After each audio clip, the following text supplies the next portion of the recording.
retirando aquela parte, aquelas pequenas milhas náuticas que não tem no território marinho entre a extensão da Madeira e do arquipélago dos Açores, Portugal é o maior território no espaço da União Europeia.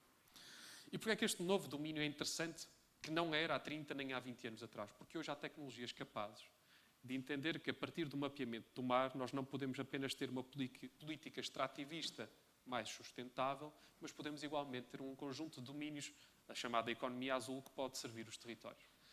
E eu acho que é por aqui que os Açores se posicionam com uma centralidade. Porquê é que alguém se quereria posicionar nos Açores e não noutro local? Ora, se nós conseguíssemos ter um mapeamento total, eu não digo extração, digo pelo menos mapeamento, isto é, investigação total daquilo que é orla marítima, daquilo que é territórios de baixa profundidade, digamos até 1 km de profundidade, nós íamos provavelmente entender que aquilo que nós temos nos Açores é um dos territórios mais ricos do mundo em termos de matéria-prima. Falamos de cobre, falamos de cobalto, falamos de níquel, falamos muitas vezes de ouro. Já há, aliás, mapeamento muito próximo do Funchal que nos indica isso. Isto significa que nós podíamos aqui ter potencialmente, temos potencialmente a segunda ou terceira maior área do mundo em termos de riqueza natural. Ora, qual foi o grande desafio até hoje da exploração desta riqueza? É um desafio, sobretudo, ambiental. Porquê?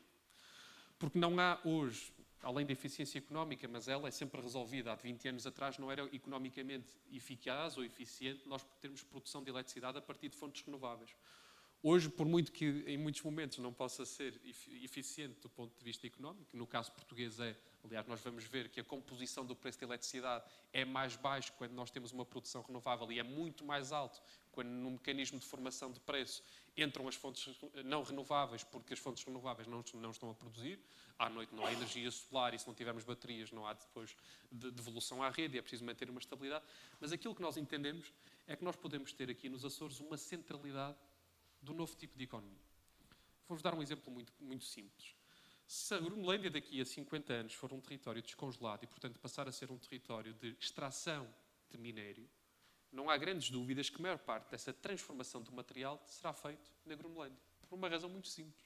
É que se a atividade humana, se for permitida a atividade humana, pela subida das temperaturas, nós desenvolvermos um conjunto de atividades de transformação do minério, é muito melhor fazê-lo lá do que transportar o minério para transformar noutro sítio e daí desenvolver uma cadeia logística muito mais complexa. Ora, isto apresenta-se para mim, para Portugal, como uma grande oportunidade e ainda mais para os Açores, por um contexto óbvio que é a nossa geografia. Nós durante muito tempo entendemos que a nossa geografia era limitadora de um conjunto de coisas. Era limitadora no conjunto na União Europeia, porque nos afastava de um centro geográfico continental da União Europeia. Foi ainda hoje, há pouco esqueci-me da segunda ressalva, nós hoje temos um problema, isto é, uma atenção especial a esta parte dos minérios em fundo do mar que tem que ver com as restrições ambientais, porque Portugal é signatário da Convenção da Moratória das Nações Unidas que surgiu do Pacto dos Oceanos, para que até 2050 não avancemos com exploração de fundo do mar. E eu sempre fui um adepto muito grande desta moratória. Ora, acontece que a tecnologia, e nós temos de ser capazes, enquanto políticos, de avaliar à medida que vamos desenvolvendo a nossa atividade, a tecnologia desenvolveu-se mais nos últimos 5 anos do que nos 30 anos anteriores. Hoje há não apenas um mapeamento muito mais rápido, muitas destas tecnologias vieram de investimento em defesa que depois passaram para investimento em mapeamento de fundo do mar, mas temos hoje também tecnologia extrativa que, em zonas de baixa profundidade, isto é, de alta superfície, é até mais ambientalmente sustentável a extração desse minério, desde que não exija a perfuração, do que a perfuração à superfície, como por exemplo em minas antigas no nosso próprio território. E, portanto, esta é para mim uma oportunidade que nós não podemos perder enquanto país. E porquê é que eu a relaciono com a nossa oportunidade europeia? Porque a razão central pela qual existiu interesse dos Estados Unidos, mas que existiu igual resistência da parte europeia sobre o território groenlandês, tem não só que ver com o direito internacional, mas tem que ver com a necessidade imperiosa da União Europeia de salvaguardar aquilo que são as suas reservas, provavelmente mais valiosas do próximo século. Há muitos materiais poliméricos a serem desenvolvidos que podem substituir, por exemplo, o silício. Mas no caso da transmissão de energia, o caso do cobre, por exemplo, não se avista sequer que exista uma possibilidade tecnológica capaz de conservação de energia e, portanto, capaz de transmissão de energia, que é um elemento central de qualquer economia e, sobretudo, é um elemento central destas pequenas coisas que temos aqui, que são telemóveis, são microprocessadores, são nanoprocessadores e tudo mais. Ora, se nós formos capazes de fazer isto, e se formos capazes de lançar um debate do país em que nós primeiro investigamos, nós vamos estar a ganhar 2 debates em simultâneo. O primeiro é que, independentemente do custo ambiental que isso tem, nós vamos ser capazes de mapear o nosso mar. E a partir daqui podem surgir oportunidades económicas que nós nem sequer pensamos. E, em segundo lugar, nós vamos conseguir aproveitar e ter uma clara orientação política para aproveitar nos mecanismos de defesa que hoje existem, nomeadamente nos fundos para a defesa que hoje existem a nível europeu, termos uma capacidade de dizer claramente que no quadro do pilar europeu da NATO e no quadro do sistema de defesa comum europeu, nós temos de ser capazes de defender aquilo que é a maior área, ou pode vir a ser, a maior zona económica exclusiva, pelo menos contígua à União Europeia. Nós, no início e durante a guerra que aconteceu na Ucrânia, fomos ouvindo e fomos lendo muitas vezes notícias de submarinos que passavam no Atlântico, que vinham pelo Atlântico Norte e que eram detectados uma vez e que depois desapareciam.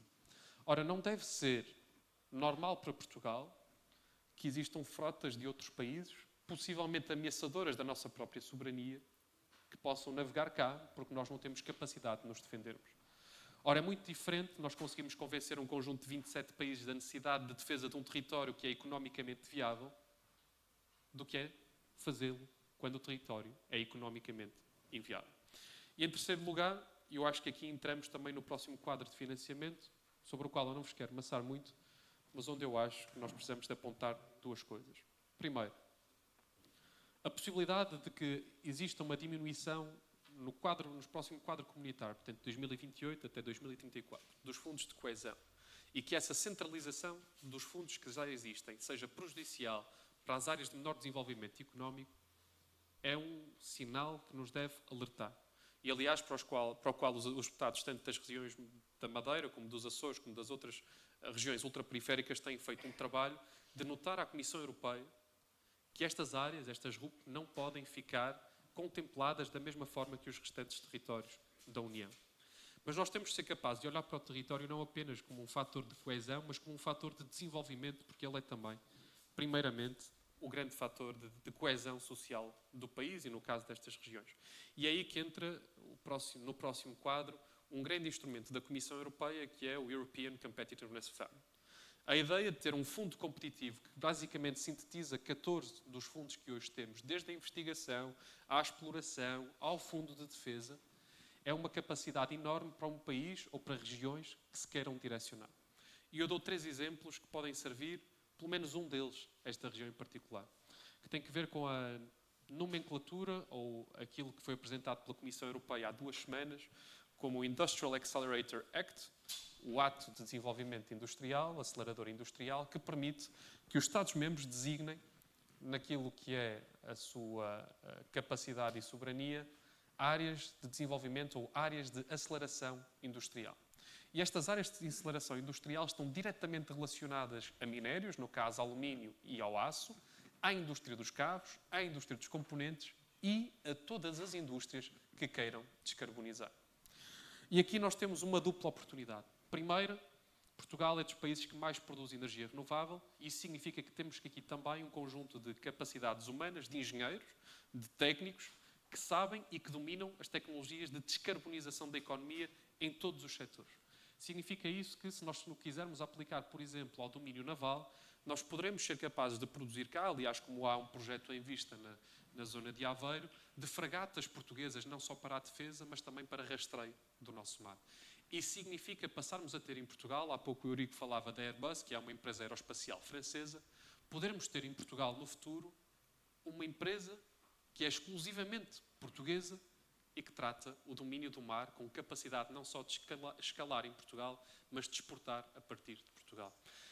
E é daqui que nós precisamos de partir, é deste ponto.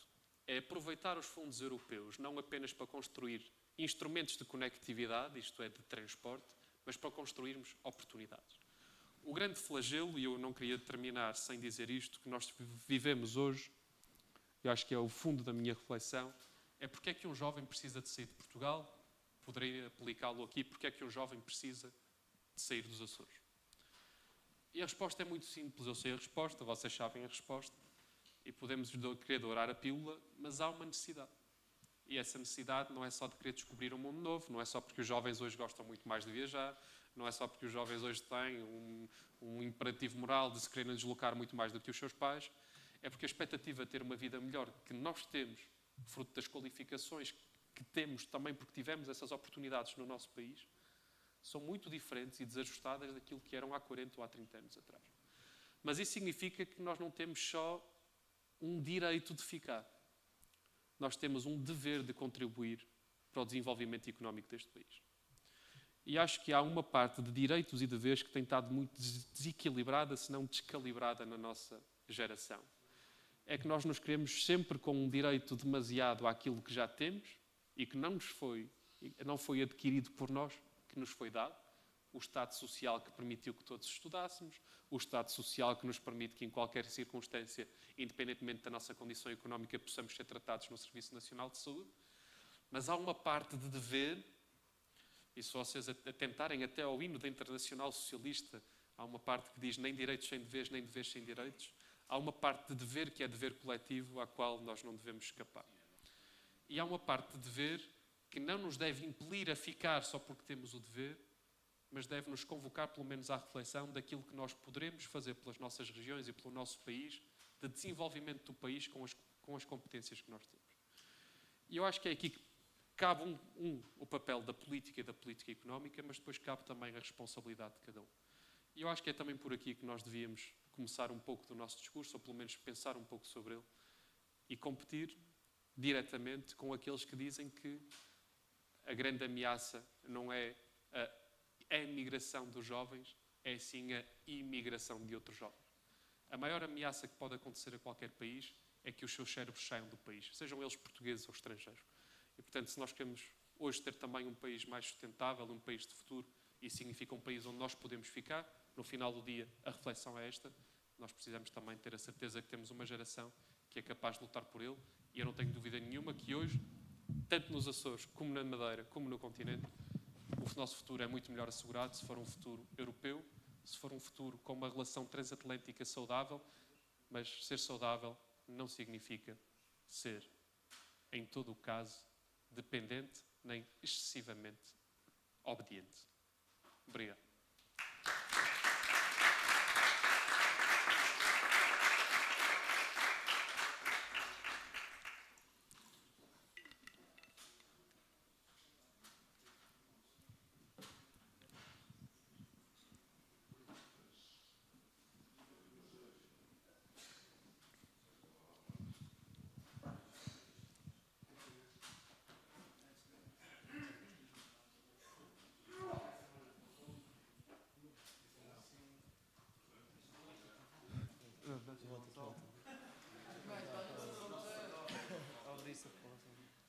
Está dando.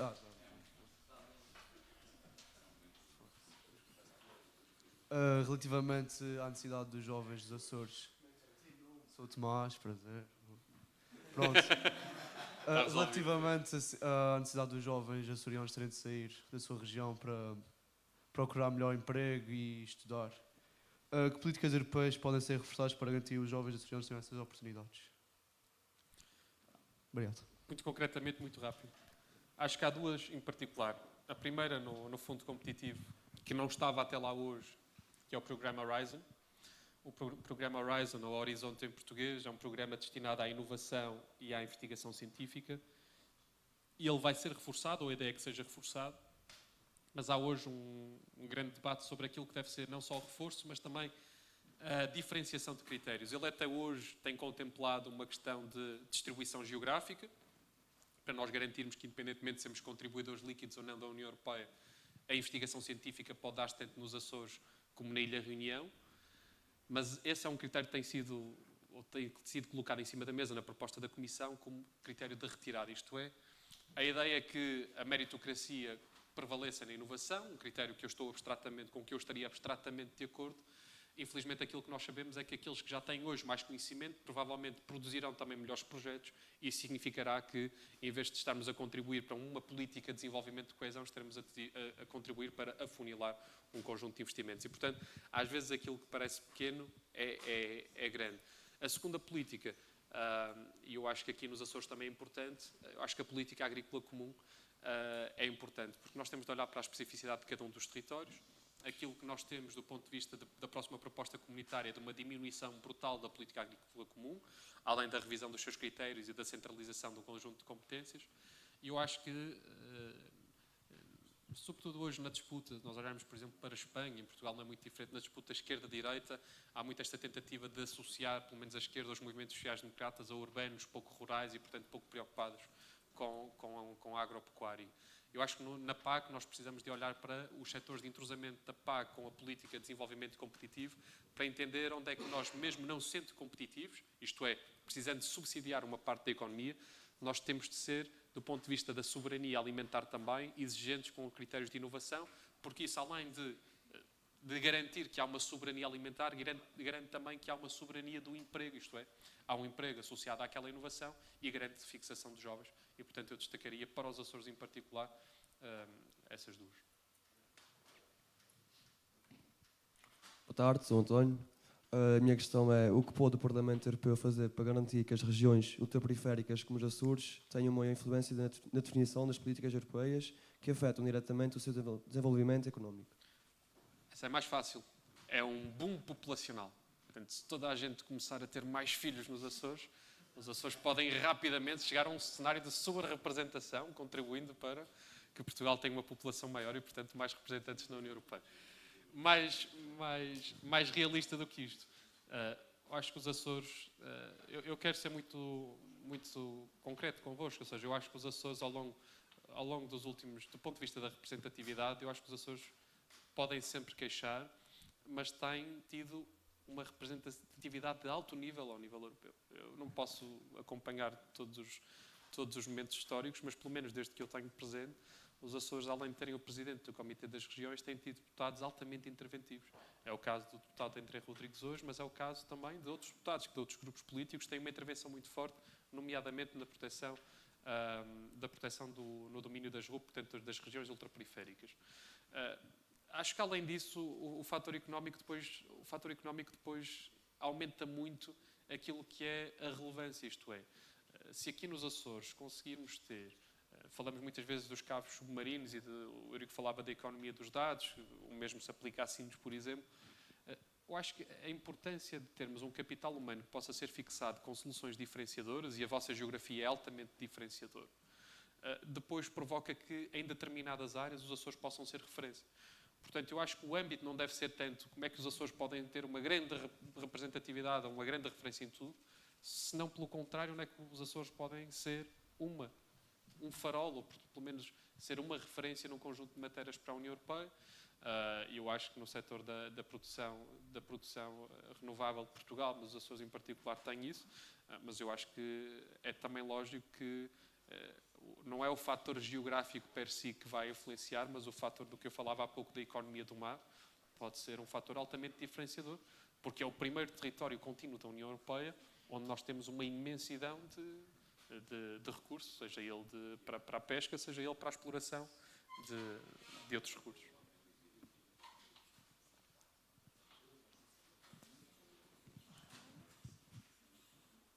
Estamos homens a monopolizar esta... Boa tarde. Só homens a monopolizar o debate. Estamos aqui. Boa tarde, Bruno. Calculo que quando chegou à terceira, reparou o que é que se passava ali na nossa base. E queria, na nossa, de todos nós, não é? Eu por ser terceirense também, digamos que é mais minha do que os outros. Queria saber qual é que é o seu posicionamento relativamente a este tópico, qual é que poderia ser a posição também da União Europeia e do Parlamento Europeu neste acontecimento, que acaba por ser um acontecimento histórico, não é? Estamos a viver tempos muito, muito difíceis, tanto a nível económico como também a nível de conflitos armados. E queria saber o seu posicionamento pessoal e se acha que a União Europeia poderia ser mais interventiva ou não, relativamente, e também Portugal, visto que temos aqui este cantinho do céu que também é um acesso facilitado para que os Estados Unidos possam fazer o que bem entenderem naquela zona do mundo. Queria saber o seu posicionamento pessoal e também o que é que acha que a União Europeia poderia fazer de mais ou melhor, ou não fazer nada de todo. Como é que te chamas, desculpa? Afonso, tu não sabes a alegria que o meu cérebro teve quando perguntaste o meu posicionamento pessoal. É uma liberdade de expressão assim. Para mim é muito claro. Eu acho que não preciso ter aqui o pudor moral de dizer que repugno, quer dizer, o regime iraniano. Aliás, eu, quando fui secretário-geral da Organização Internacional de Juventudes Socialistas, uma das organizações com que eu mais reunia eram mesmo as duas organizações de curdos iranianos. Curdos esses que hoje, e que durante tanto tempo foram oposição a este regime, que hoje involuntariamente são atacados pelos Estados Unidos e voluntariamente são atacados